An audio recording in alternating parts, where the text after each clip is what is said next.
I was 16, and at the time there was two options. One option was to get an apprenticeship and go straight into work, which was really attractive, but also get day release, or I was going to go to college and do A-levels in maths, physics and chemistry, but that was full time. And so what I wanted to do was basically go the apprentice route, because it got me into a working career very quickly, even at 16 and a half.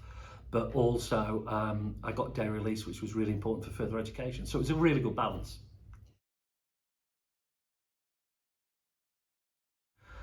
I think at the time, I suppose when you're 16, you want to probably get an apprenticeship of some kind, but I didn't want to specialise too quickly. And so because I offered this youth traineeship, which didn't specify it too early, you had 2.5 years before you really got into it, which enabled you to work in all different departments and get a real feel for it around the business. So you worked in 10 departments in the first year, 5 weeks, giving you 50 weeks, 2 weeks outward bound.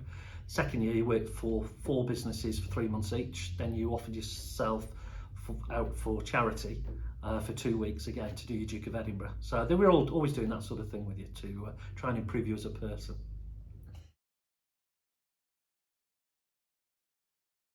Learning, the experience of working with older people who are much more experienced, and yes, they did take the mickey out of you if you're a young person, but that's just part of growing up. But that was the exciting bit, was being able to move around into different areas, work with different people, gain different experiences, and just the joy of learning it all and bringing it all together and then applying it.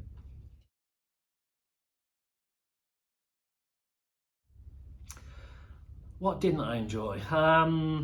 I must admit, it was hard work doing the day release, because I did a City and Guilds, an ONC or a BTEC, then I did an HNC or a higher national, and then I did a degree. So when I was doing my degree, I'd actually got married and got a family, and doing that and day release as well was really difficult, but we got through it. But that was the challenge, and it was in Manchester, so it was quite a commute because we were living in Poulton at the time, so it was quite a long way away.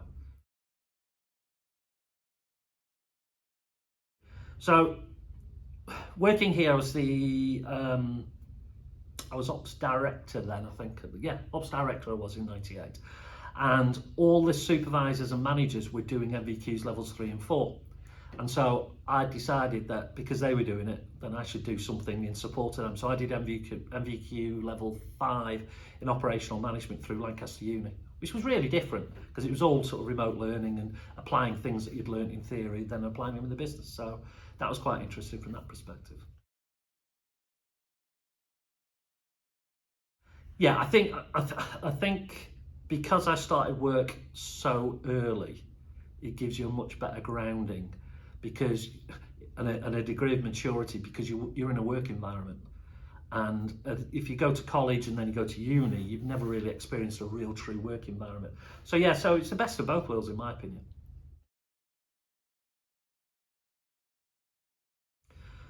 Yeah, I think so. I think people perhaps choose their apprenticeship earlier than perhaps what they need to commit to. And now where you've got degree apprenticeships which are not age related. I mean, in my day it was all age related. Between 16 and up to about 24 you can do an apprenticeship, whereas now you can do an apprenticeship in your 40s. And I think it's important that people look at the options there without necessarily specifying or getting too committed down one route and then finding they don't like it. So from my point of view, being able to try lots of different things during my period of training enabled me to pick the things I wanted to do.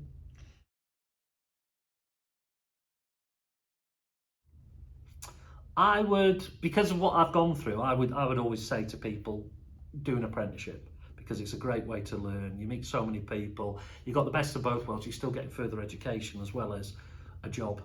And I think that balance is important, but it takes a lot of discipline to hold them both down and do them both.